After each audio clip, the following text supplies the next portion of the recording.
Good morning. My name is Megan Pollock. I'm the Vice President of Strategic Communications for Samsung Electronics America. We have an incredible group of people and organizations here today to share some important news for South Carolina as we head into the next hurricane season. This coming Friday, June 1st, marks the official start of the 2018 hurricane season, and it's never too early to prepare. This is why we're at the Emergency Management Division headquarters today, the central location for officials during a weather disaster in South Carolina. Even today, the county directors are here from across South Carolina. They're participating in a day of training, and everyone will get an opportunity to see that in a bit. It's preparation that positions our state to survive any emergency, especially a hurricane. South Carolina saw the great impact a storm can cause last year with Hurricane Irma, when thousands fled Florida to seek shelter in South Carolina. So today, I'd like to begin our program by announcing Dr. Lillian Peak, the Director of Public Health from South Carolina's Department of Health and Environmental Control. Thank you. Good morning.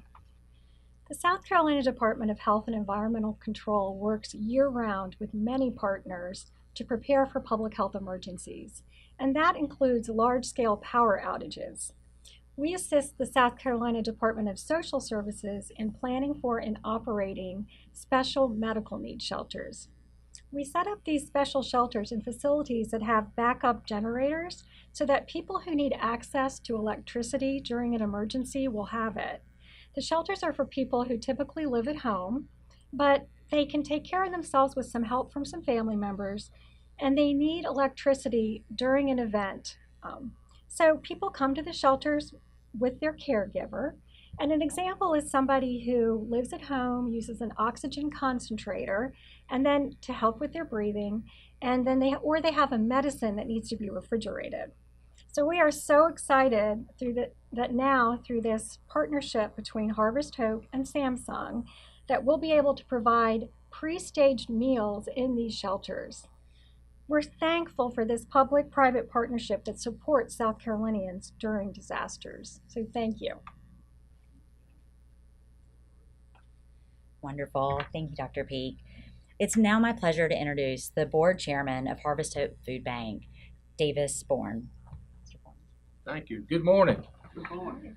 As many of you might know, Harvest Hope began in 1981 as a result of a shared vision of business leaders and the faith communities set out to provide for the hungry in Columbia. Since then, we've expanded. We have locations in Columbia, Greenville, and Florence, and from those locations, we serve 20 counties in South Carolina.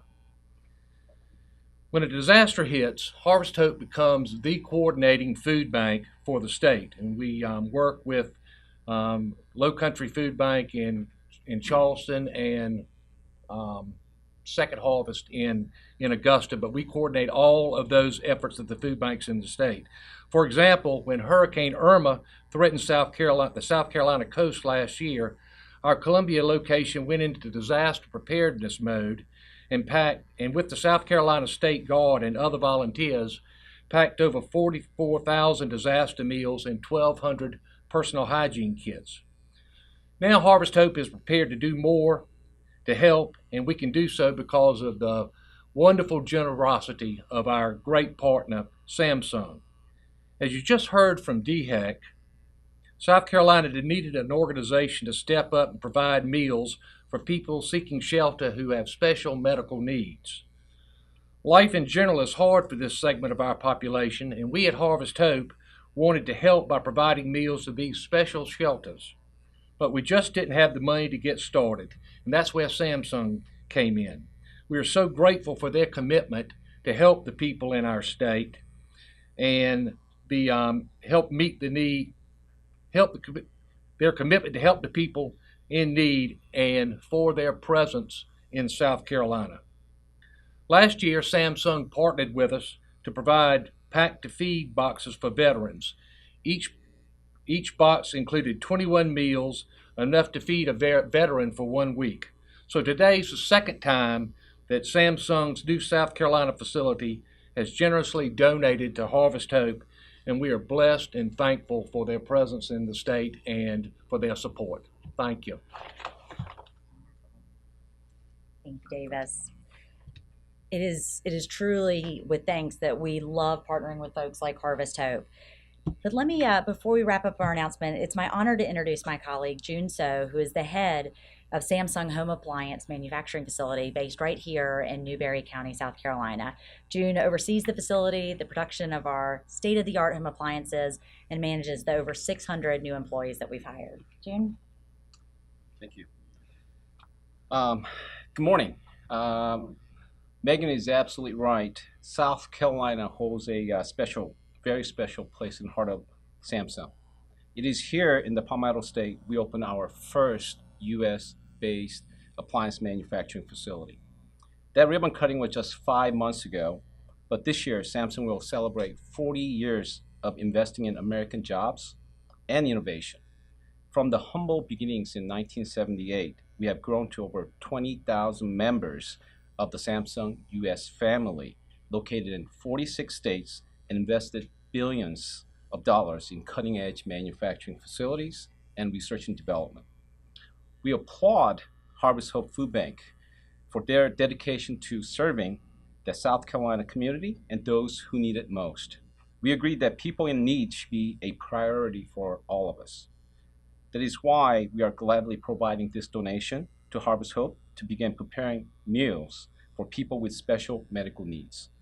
It would be wonderful if we didn't have a disaster or hurricane, but we must be prepared. We are very excited to be working with Harvest Hope Food Bank and know our relationship with Harvest Hope will grow and hopefully help many more people across the great state of South Carolina. Thank you.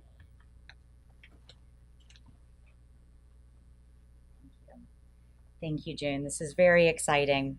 And now we would like to thank and ask the governor to say a few words. It's been with great support from the governor that we have been able to make South Carolina this home. And thank you today for coming today. Happy to be here. Thank you very much. I'm happy to be here with these fine people and this fine company. I remember when we were speaking and meeting with Samsung executives about their coming here. And I remember when President Trump had asked them to invest in America.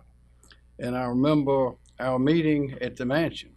And I remember the many conversations that we had about how Samsung believed in the people of South Carolina, and they, among others, have said that the people of South Carolina are quite special in that they keep their word. When they make a commitment, they keep it. And that's one reason that they're here. And also, Samsung keeps its word when it makes a commitment. They told us that they would come to Newberry, that they would build a plant.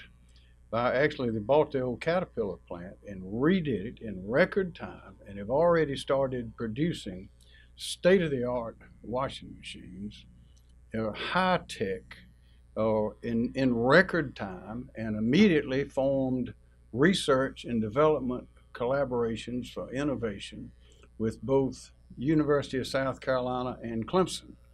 There's no doubt that they have added greatly to the strength and happiness of our people, 5 million happy, proud South Carolinians. And this is just one more example of how they are the kind of citizen, the kind of believers in the future of South Carolina and our people that we cherish in South Carolina. So I'll say to Samsung and also Harvest Hope that does a marvelous job. Without Harvest Hope, there would be a big need that is being unmet in South Carolina. This is, once again, South Carolina, Samsung, Harvest Hope. This is a great combination, a great partnership that offers great promise and strength to the people of South Carolina. So on behalf of those 5 million happy, proud South Carolinians, I thank Samsung and Harvest Hope for what you're doing for our state and our people. Thank you. Wonderful. Thank you. Well, before we continue, I think it is time to present a check to our friends at Harvest Hope. And this is our check for $35,000 that Samsung will be presenting to make this effort happen. Thank you so much. Wonderful. Great. And before we wrap up, I think one of the most important pieces here today, and we've got a family here. Christy Sears is with her son Carter. Hi, guys. Dad Roger and Sister Madeline are also part of the family, but couldn't be here with us today. Hey, Carter. Hey, buddy. Hey, bud. So Carter has a long list of health-related complications in his short but very, very fun life after he had open heart surgery at just 6 weeks of age. And then he was diagnosed with DiGeorge syndrome. The syndrome has numerous complications, including calcium deficiency and many GI-related issues, and his medical needs require reliable electricity and refrigeration. We invited Carter and his family here today because we wanted to provide a face to the South Carolina citizens that will benefit from this program between Harvest Hope and DHAC. And I hope you all are able to take comfort knowing there's a program like this. So with that, we are pleased to answer questions after we wrap. We would love to provide a tour to anyone. And thank you all for the time today. We really appreciate it.